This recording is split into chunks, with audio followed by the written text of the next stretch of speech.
Hey, thanks for having me. Hi, Stephanie. What was today like for you? Were you necessarily expecting your name to be called and head back to Sparks? I know you have history here in LA, so what was kind of your emotions hearing your name called? I think my dream was to go back to LA. I had talked to Coach Fisher a lot. We had really good conversations, and I'm just overwhelmed and so excited to be heading back to LA. And I just can't wait to get to work.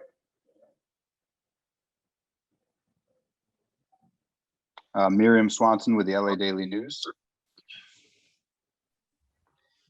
Yeah, so you mentioned that you and Fisher had been in communication. Like, what was he telling you beforehand? And I guess like not a surprise to hear your name in the first round.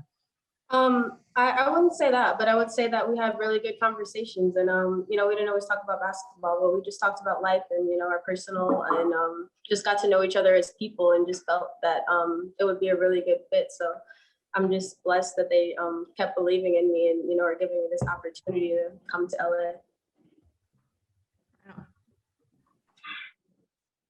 Thanks, Miriam. We'll go to John W. Davis with Winsider.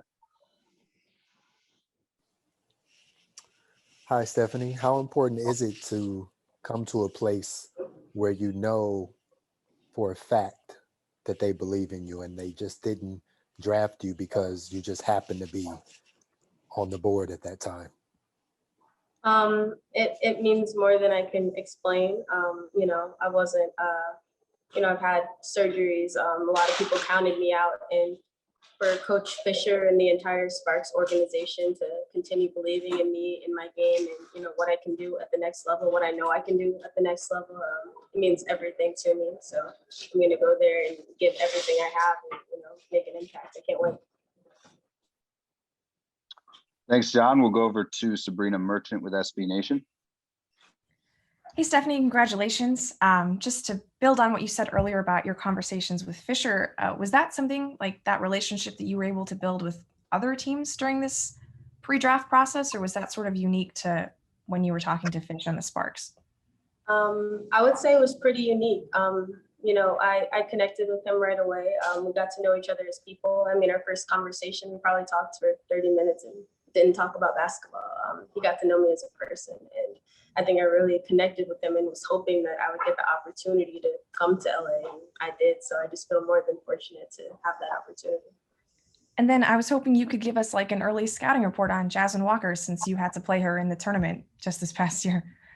Yeah, I mean, y'all will see for yourselves, but she's a tall, long player that can shoot the ball, that can defend, that can do it all. So I feel so fortunate to be able to play with a player like her. So we got to play her in the first round of the NCAA tournament, and she's a special player. I mean, I don't know how many people that long and athletic and tall that can shoot the ball like she does. So I'm fortunate to have her as a teammate.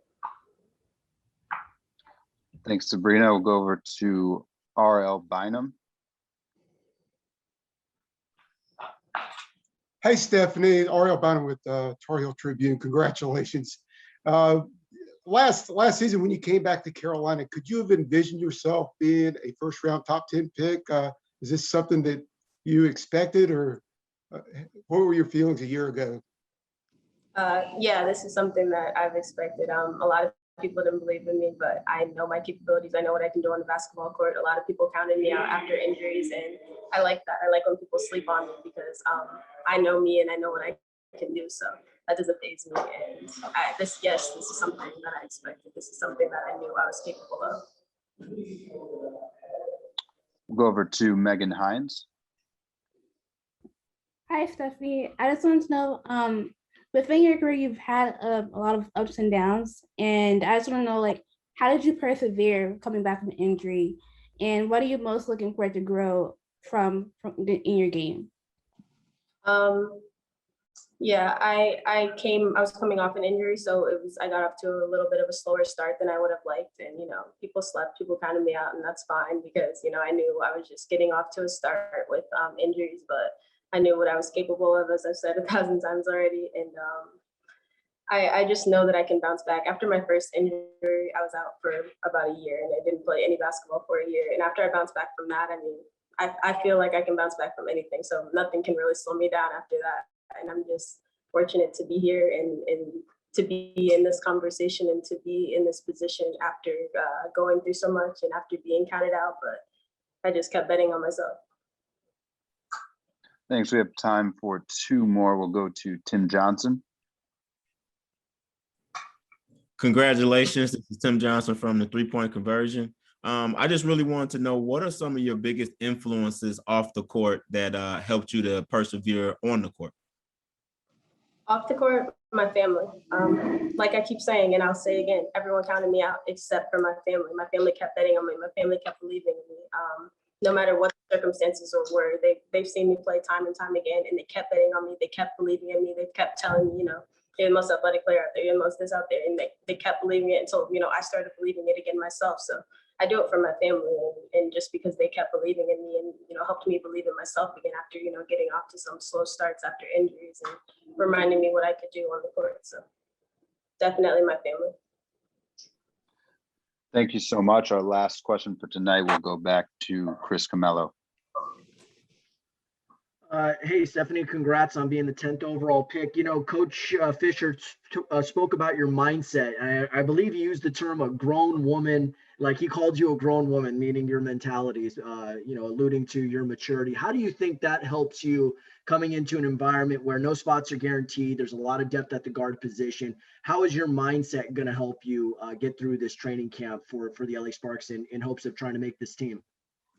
Like I said, I think I have the mindset that, I can do whatever I, believe enough to do. And I think I can do whatever I put my mind to. And I have the work ethic to get through it. I have the motor.